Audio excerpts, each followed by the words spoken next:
Hello everyone, hello hello, good evening, good evening. ठीक है, तो कल हमने एडजस्टमेंट्स कर ली थी। कल तक हमने एडजस्टमेंट्स कर ली थी। 2 क्लासेस हमारी ऑलरेडी हो चुकी है एडजस्टमेंट्स की। और जो हमने एडजस्टमेंट्स करी है, closing stock, outstanding expenses, prepaid expenses, accrued income और income received in advance, 5 adjustments हमारी हो चुकी है। उससे रिलेटेड हमने एक क्वेश्चन भी सॉल्व कर लिया था, तो आई थिंक उसमें तो किसी को डाउट नहीं होना चाहिए। है तो पूछ लो। आज जो हम करने वाले हैं वो डेप्रिसिएशन, पूरी क्लास इसी में जाने वाली है। ठीक है, डेप्रिसिएशन।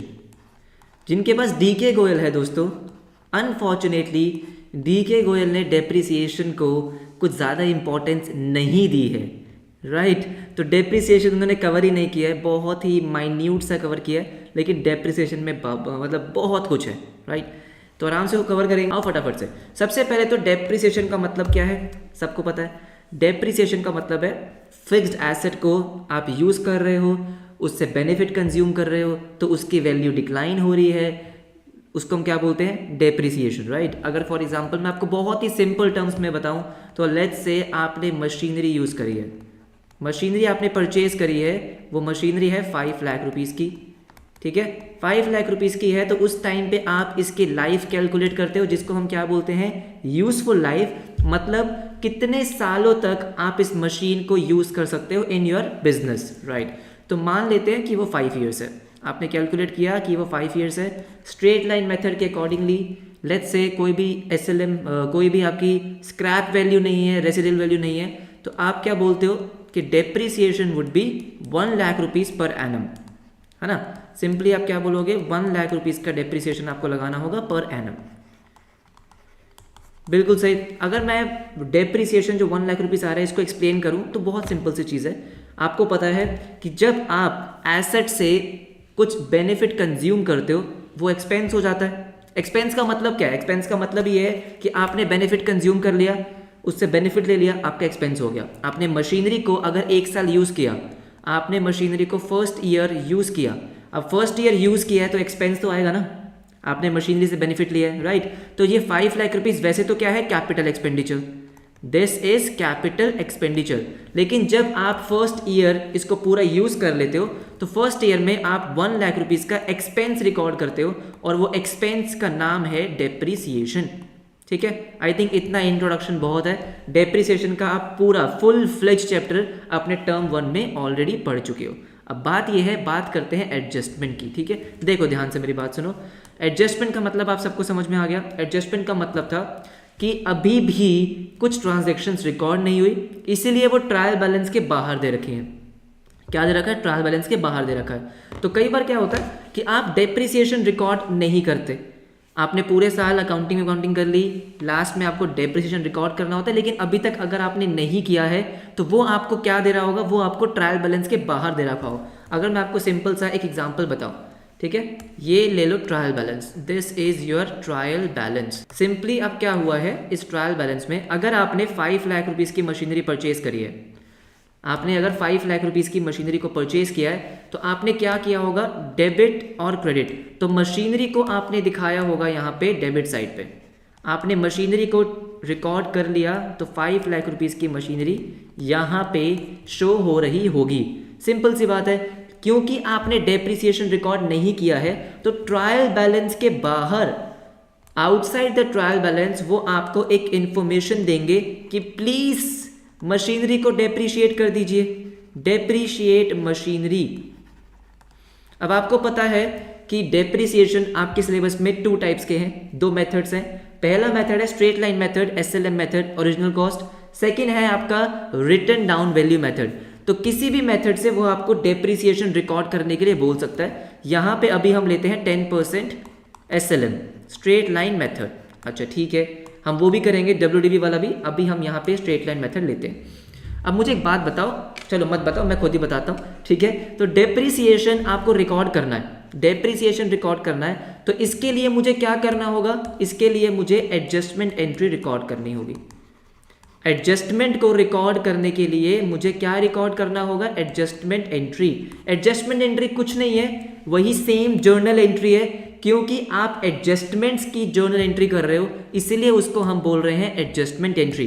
बाकी कुछ खास उसमें है नहीं, नॉर्मल जर्नल एंट्री। डेप्रिसिएशन को रिकॉर्ड करने की एंट्री आई होप सबको पता होगा। डेप्रिसिएशन आपका एक्सपेंस है तो डेप्रिसिएशन आप डेबिट कर देते हो, डेप्रिसिएशन अकाउंट डेबिट। आपका एक्सपेंस था तो आपने क्या कर दिया, उसको डेबिट कर दिया। अब 10% है 5 लाख रुपीज़ का, तो ये आपने लिख दिया 50,000 रुपीज़। कितना आ गया ये 50,000 रुपीज़। अब डेप्रिसिएशन को रिकॉर्ड करने से होता क्या है, मशीनरी कोई भी फिक्स्ड एसेट उसकी वैल्यू कम हो जाती है। मशीनरी 5 लाख की थी, 5 लाख में से 50,000 रुपीज़ की वैल्यू आप कम कर रहे हो, जिसको आप डेप्रिसिएशन बोलते हो, तो मशीनरी की वैल्यू को भी क्या करना होगा, कम करना होगा 50,000 रुपीज़ से। 50,000 रुपीज़ से एसेट को कम करोगे तो एसेट क्या हो जाएगा, credit to machinery account 50,000 rupees. ये आपकी है क्या है, एडजस्टमेंट एंट्री, जो नॉर्मल आपकी जर्नल एंट्री होती है। अब बात ये है, हमने कल भी देखा था, एडजस्टमेंट्स के 2 इफेक्ट आते हैं, मतलब 2 जगह आपको एडजस्टमेंट्स को दिखाना होता है। तो हम बात करते हैं फर्स्ट इफेक्ट की।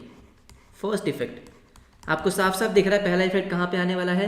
पहला इफेक्ट, क्योंकि आपको एक्सपेंस को रिकॉर्ड करना है, क्या करना है, एक्सपेंस को रिकॉर्ड करना है, तो वो आपका आएगा प्रॉफिट एंड लॉस अकाउंट में। एक्सपेंस को कहाँ रिकॉर्ड करोगे दोस्तों, प्रॉफिट एंड लॉस अकाउंट में। ये आपका प्रॉफिट एंड लॉस अकाउंट रहा। मैंने कहा था मैं हर एडजस्टमेंट का आपको profit and loss balance sheet बना के दिखा दूंगा ताकि कोई डाउट ही ना रहे। ये आपका प्रॉफिट एंड लॉस अकाउंट है, कोई मुझे ये नहीं बोलेगा कि ये प्रॉपर फॉर्मेट नहीं है, ठीक है, आपको पता है ना प्रॉपर फॉर्मेट क्या है, बना लेना। प्रॉफिट ये है profit and loss account, debit credit. Depreciation record करना है प्रॉफिट एंड लॉस अकाउंट के डेबिट साइड में आएगा, एक्सपेंस है इसमें तो कोई डाउट नहीं है, टू डेप्रिसिएशन कितने से, 50,000 से।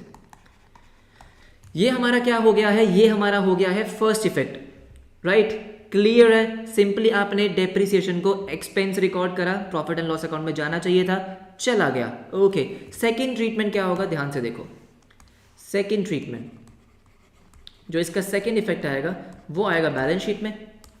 ये हम बैलेंस शीट का भी जल्दी से एक फॉर्मेट बना लेते हैं। एसेट लायबिलिटी हम लिख लेंगे जल्दी से, जल्दी। So this is our liability and this is our assets. अब ध्यान से देखो इसको शो कैसे करना है, ध्यान से मेरी बात सुनो। आपके पास ट्रायल बैलेंस में जो मशीनरी थी वो थी 5 लाख रुपीज़ की। कितने की, 5 लाख रुपीज़ की। तो मशीन जो आपके पास थी वो थी 5 लाख रुपीज़ की, लेकिन अब वो 5 लाख रुपीज़ की नहीं रही। क्यों नहीं रही, क्योंकि 50,000 का आपने क्या लगा दिया है, डेप्रिसिएशन। क्या लगा दिया है, डेप्रिसिएशन। सिंपली आप लेस डेप्रिसिएशन 50,000 रुपीज़, और मशीन आपकी कितने की हो चुकी है, 4,50,000 की। बहुत ही ज़्यादा आसान, ठीक है। डेप्रिसिएशन का आपने इफेक्ट रिकॉर्ड कर लिया, एडजस्टमेंट एंट्री के अकॉर्डिंग ही आपने किया। जैसे डेप्रिसिएशन को डेबिट किया था, क्यों, क्योंकि आपको एक्सपेंस रिकॉर्ड करना है, कर दिया। प्रॉफिट एंड लॉस अकाउंट में मशीनरी की वैल्यू को कम करना था तो कर दिया 50,000 से। जल्दी से मुझे बताओ क्या समझ में आ गया है दोस्तों। यस सर, समझ में आ गया है, बहुत आसान था आई थिंक, राइट। अब ध्यान से मेरी बात सुनो, ठीक है। जिन जिन बच्चों ने डेप्रिसिएशन का चैप्टर अच्छे से पढ़ा है उनको कोई दिक्कत नहीं होगी, जिन्होंने नहीं पढ़ा है उनको भी कोई दिक्कत नहीं होगी, तो ध्यान से सुनो। अब देखो एक बात मुझे बताओ, क्या डेप्रिसिएशन को रिकॉर्ड करने का एक ही तरीका होता है? नहीं, 2 तरीके होते हैं। क्या होते हैं, ज़रा उसको डिस्कस कर लें, आ जाओ उसको डिस्कस कर लेते हैं कि कौन से 2 तरीके होते हैं। देखो पहला जो हमने किया, पहला आपने क्या किया कि डायरेक्टली आप क्या कर देते हो, एसेट अकाउंट को क्रेडिट कर देते हो। मैं सिंपली बोल देता हूं, पहला आपने क्या किया, crediting the asset account, crediting the asset account. Simply आपने मशीनरी अकाउंट को क्या किया, क्रेडिट, है ना, उसकी वैल्यू कम कर दी। लेकिन एक दूसरा तरीका भी होता है डेप्रिसिएशन को रिकॉर्ड करने का, एसेट्स को मेंटेन करने का, और वो होता है जब आप provision for depreciation account maintain करते हो। अब जरा ध्यान से समझ लो जिन्होंने डेप्रिसिएशन का चैप्टर स्पेशली नहीं पढ़ा है, ठीक है। Provision for depreciation account is maintained. Provision for depreciation account क्या होता है, कोई दिक्कत नहीं है अगर आपने नहीं पढ़ा, मैं पूरा आपको एक्सप्लेन करने वाला हूं। तो देखो, provision for depreciation account is maintained. हाँ जी, प्रोविजन फॉर डेप्रिसिएशन, या फिर आप सिंपली इसको क्या बोल सकते हो, एक्यूमुलेटेड डेप्रिसिएशन।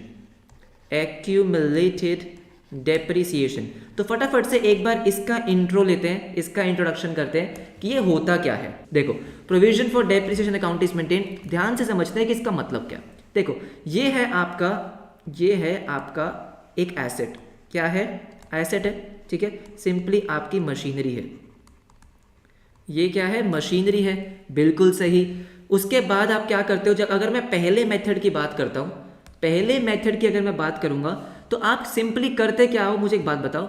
आप हर साल मशीनरी में से कुछ कुछ अमाउंट काटते रहते हो, मतलब डिडक्ट करते रहते हो।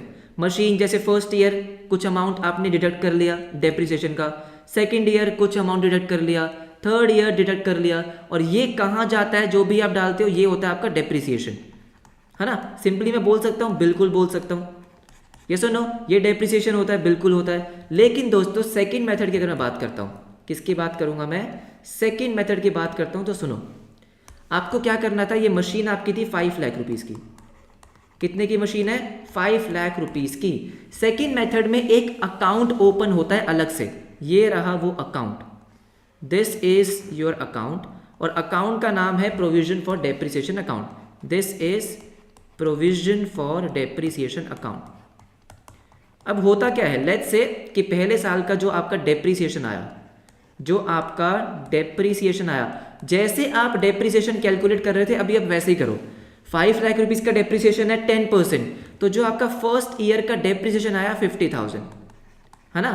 फर्स्ट ईयर का आपका डेप्रिसिएशन कितना आया था? 50,000। पहले मेथड में आपने ये 50,000 मशीन से कट कर दिए थे, मशीन से कट कर दिए। लेकिन अब मेरी बात सुन लो, ये 50,000 सेकेंड मेथड में मशीन अकाउंट से आपको डिडक्ट नहीं करने हैं। ये 50,000 आप एक अलग अकाउंट में मेंटेन करोगे। ये आ गया इसमें 50,000।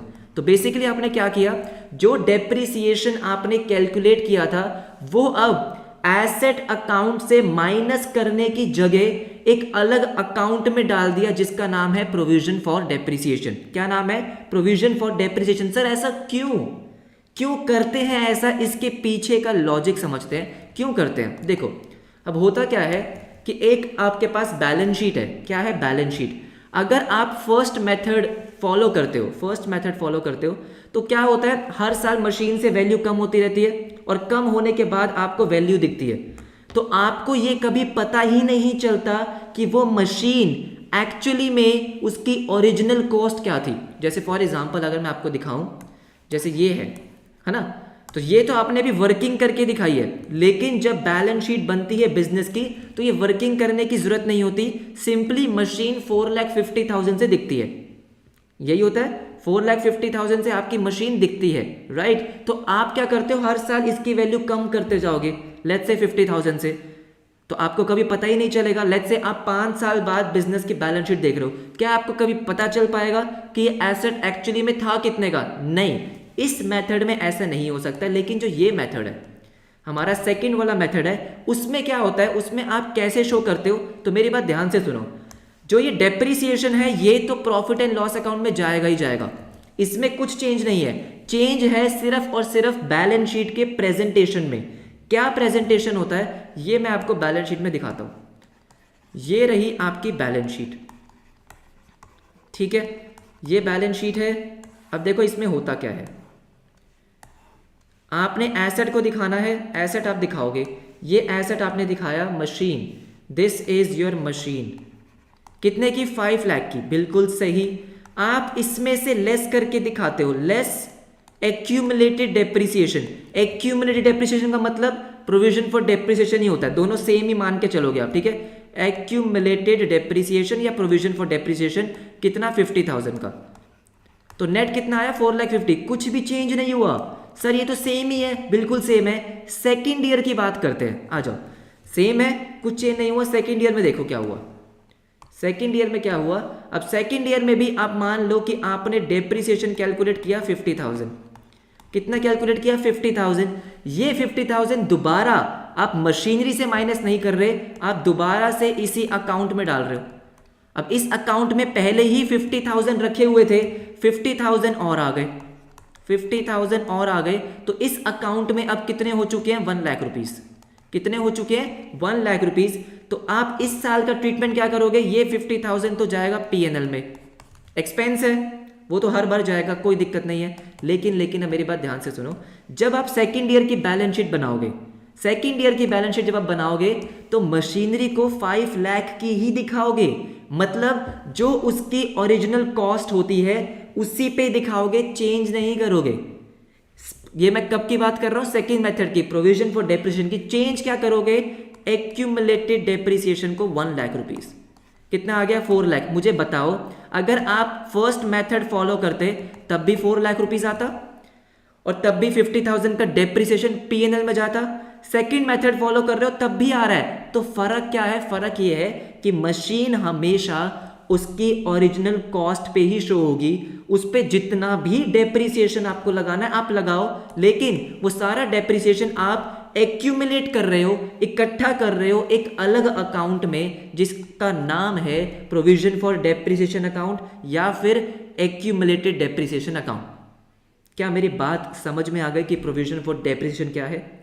ये इस चैप्टर का टॉपिक नहीं है, इस चैप्टर में नहीं समझाया हुआ है, ये डेप्रिसिएशन चैप्टर का है। लेकिन मुझे पता है बहुत सारे बच्चों को ये वाला मेथड नहीं पता होगा, इसलिए मैंने एक्सप्लेन कर दिया। दोनों मेथड का वर्किंग समझ में आ गया, क्योंकि वर्किंग समझ में नहीं आएगा तो एडजस्टमेंट कैसे होगा। श्वेता देखो जो सेकंड ईयर होता है, अच्छा जो फर्स्ट मेथड होता है, फर्स्ट मेथड में जैसा देखो फटाफट से सुन लो फर्स्ट मेथड का सेकंड ईयर की वर्किंग सुन लो, जैसे हमने वहां पे की थी। ये आपका फर्स्ट मेथड था, आपका 4,50,000 आ गया। जब आप सेकंड ईयर में जो आप बैलेंस शीट बनाओगे तो उस केस में जो आप मशीन की वैल्यू दिखाओगे वो मशीन की वैल्यू आपकी आ जाएगी 4,50,000। क्यों? क्योंकि मशीन तो आपने 50,000 से कम कर दी और डेप्रिसिएशन दोबारा से कितना आएगा 50,000, तो वो आएगा यहाँ पे 4 लाख। कितना आएगा 4 लाख। ये हमारी फर्स्ट मेथड की वर्किंग होगी। तो आप इसमें क्या कर रहे हो, इसमें आप मशीन की वैल्यू को ही कम करते जा रहे हो, है ना, मशीन की वैल्यू को कम कर रहे हो। लेकिन सेकंड मेथड में ये होता है कि मशीन की वैल्यू अनचेंज्ड है, वो चेंज नहीं होगी, आप सिर्फ एक्यूमुलेटेड डेप्रिसिएशन की वैल्यू चेंज करते रहोगे। Right Shweta? Done? Yes sir, clear. Okay, अब आ जाओ जो भाई हमें इस चैप्टर में पढ़ना है। ठीक है, ध्यान से मेरी बात सुनोगे। सुन लो दोस्तों, सुन लो। अच्छा, एक जर्नल एंट्री और हम यहाँ पे पढ़ेंगे पहले। ठीक है, जैसे हमने फर्स्ट जो हमारा मेथड था इसकी हमने जर्नल एंट्री पढ़ी, डेप्रिसिएशन टू मशीनरी। राइट, यहाँ पे जो वर्किंग होती है, यहाँ पे जो जर्नल एंट्री होती है, जो आप ये डेप्रिसिएशन प्रोविजन फॉर डेप्रिसिएशन में डाल रहे हो, एक्यूमुलेट कर रहे हो, तो इसकी एंट्री क्या करोगे? बहुत सिंपल है। देखो डेप्रिसिएशन तो डेबिट होगा ही होगा, आपको एक्सपेंस रिकॉर्ड करना है या नहीं करना? बिल्कुल करना है, तो डेप्रिसिएशन डेबिट होगा।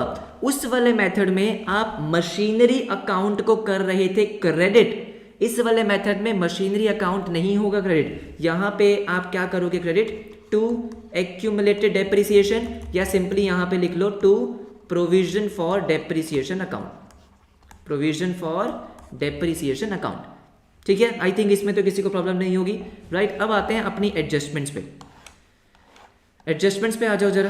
तो मैंने आपको एडजस्टमेंट करा दी है फर्स्ट मेथड की, है ना, ये हमारी फर्स्ट मेथड की वर्किंग थी। करेक्ट है? क्या थी? ये हमारी फर्स्ट मेथड की वर्किंग थी। जो हमारा सेकेंड वाला मेथड है उसकी एडजस्टमेंट आपको कैसे करनी है वो देखो। अब ट्रायल बैलेंस में आपको दे रखा है, चलो ऐसा करो, 2 एसेट इकट्ठा लेते हैं, समझ में आ जाएगा अच्छे से। देखो 2 एसेट्स मैं एक साथ ले रहा हूं।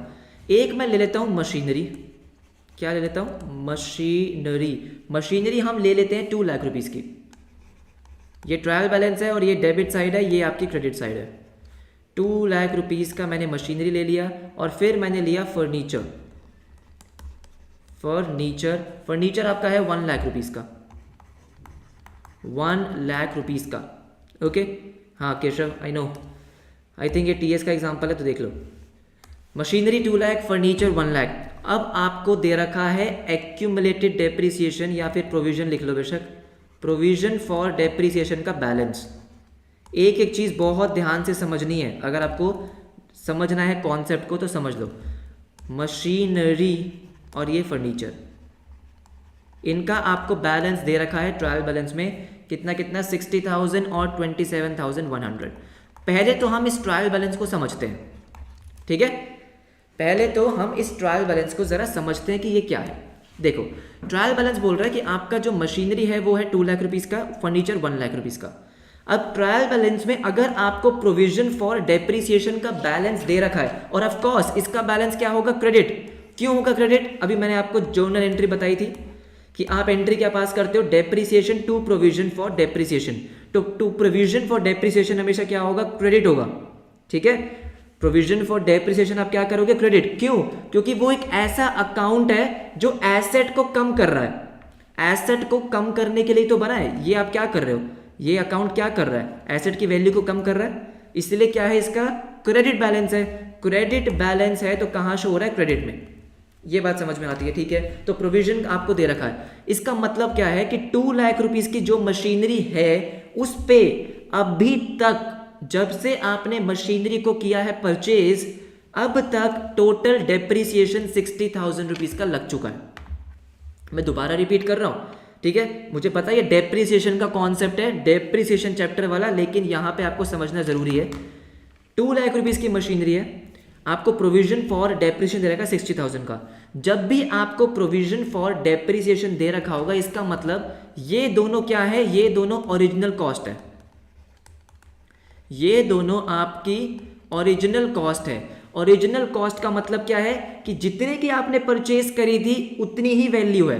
क्यों? क्योंकि जब आप प्रोविजन फॉर डेप्रिसिएशन वाला अकाउंट मेंटेन करते हो तो एसेट की वैल्यू को कम ही नहीं करते, आप सारा का सारा डेप्रिसिएशन कहां डाल देते हो, प्रोविजन फॉर डेप्रिसिएशन में। ये अभी हमने डिस्कस किया, करेक्ट है, ठीक है। तो प्रोविजन फॉर डेप्रिसिएशन में जो मशीनरी दे रखा है 60,000 का, ये कहना चाह रहा है कि 2 लाख की मशीनरी, 2 लाख रुपीस की मशीनरी, और अभी तक 60,000 रुपीस का इस पे लग चुका है डेप्रिसिएशन, हाँ या ना। तो अगर मैं आपसे पूछूं मशीनरी की बुक वैल्यू क्या है, अब बच्चे पूछेंगे बुक वैल्यू क्या होता है ना।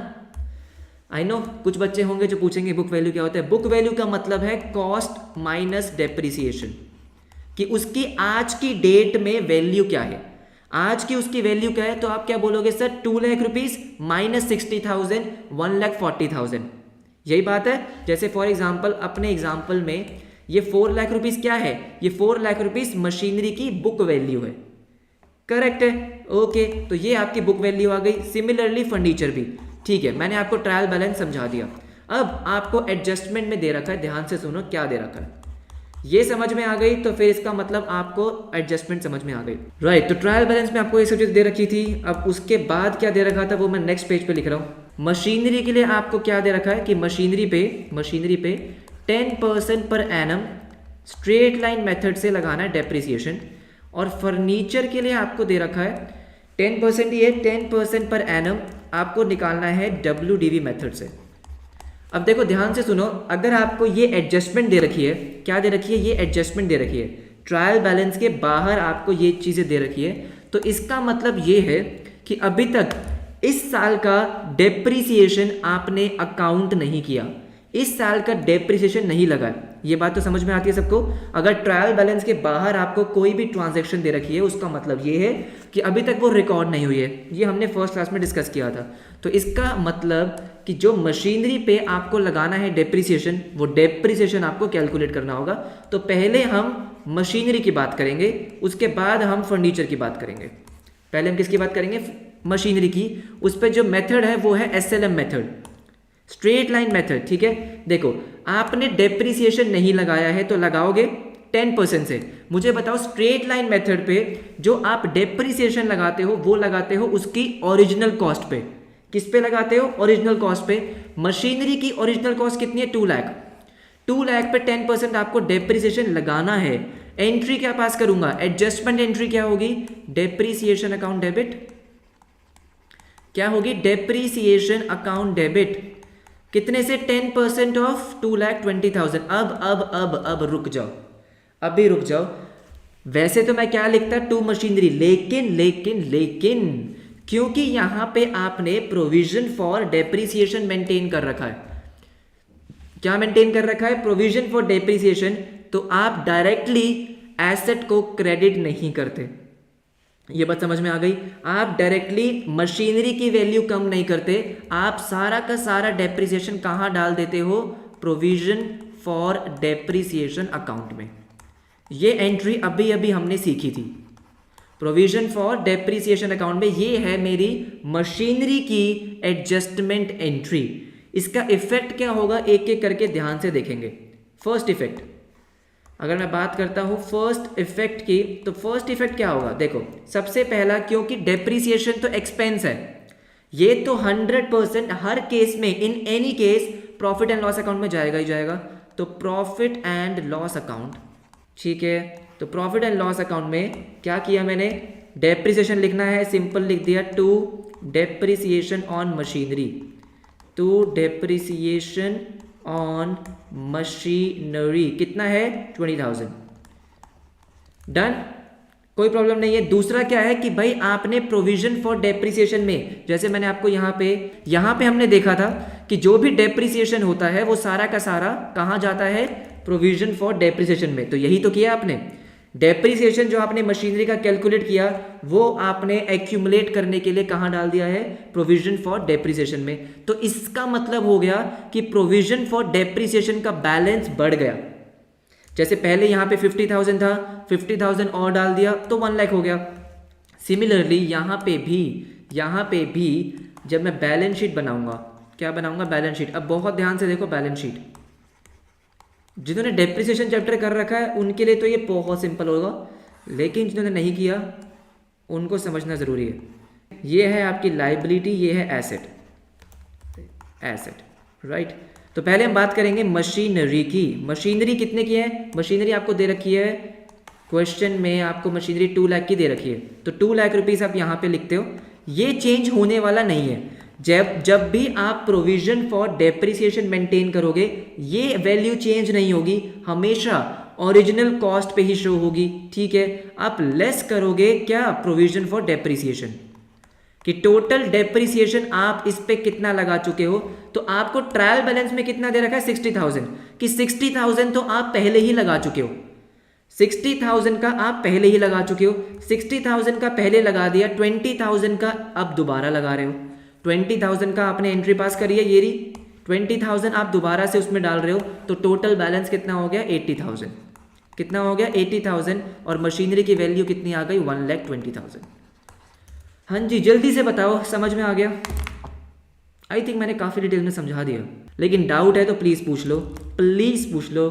Depreciation is very important. समझ में आ गया, ठीक है। आ जाओ अब फर्नीचर पे आ जाओ। फर्नीचर दोस्तों, फर्नीचर, अब हम बात करेंगे फर्नीचर की। फर्नीचर बहुत इंपॉर्टेंट है, ठीक है। अब फर्नीचर इंपॉर्टेंट क्यों है वो समझते हैं, क्योंकि इसमें आपको डेप्रिसिएशन लगाना है 10% WDV पे। तो पहले एक बार WDV को रिवाइज कर ले, क्योंकि मुझे लगता है यहाँ पे बहुत से बच्चे होंगे जिनको WDV याद नहीं होगा। WDV का मतलब है कि जो आपको डेप्रिसिएशन लगाना है वो लगाना है बुक वैल्यू पे। किस पे, बुक वैल्यू पे।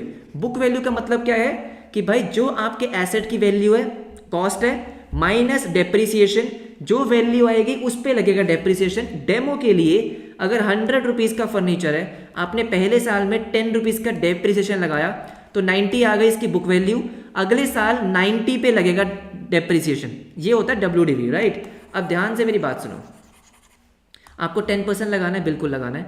अगर आप देखोगे ट्रायल बैलेंस, फर्नीचर कितने का, 1 लाख का, कितने का है 1 लाख का, इस पे 27,100 का डेप्रिसिएशन ऑलरेडी लग चुका है, टोटल डेप्रिसिएशन लग चुका है। आपको 10% WDV से लगाना है। किससे लगाना है, WDV से।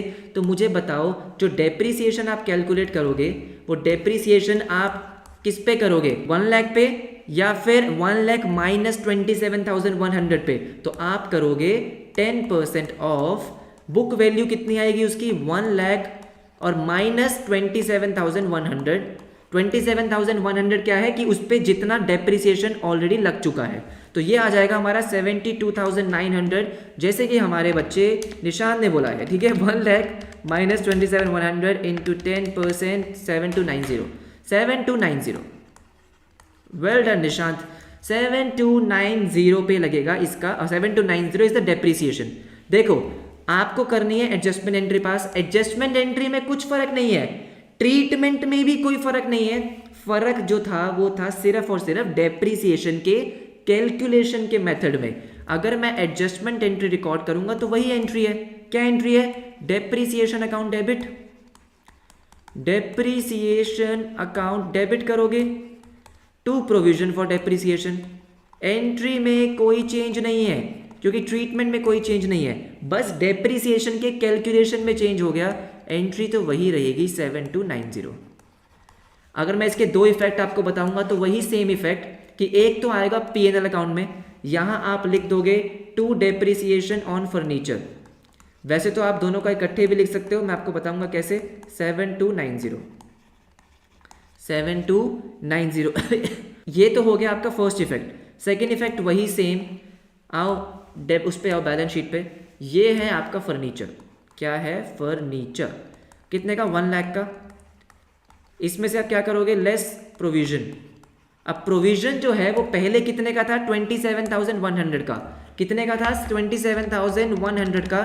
7290 आपने उस अकाउंट में और डाल दिए, तो 34390 65610 65610 आ गया आपका नेट। सबको समझ में आ गया? आई थिंक मैंने काफ़ी डिटेल में समझा दिया वैसे, और मेरे गले की बैंड बच गई है। आज का टारगेट यही था कि डेप्रीसिएशन की एडजस्टमेंट कराना था। Great success.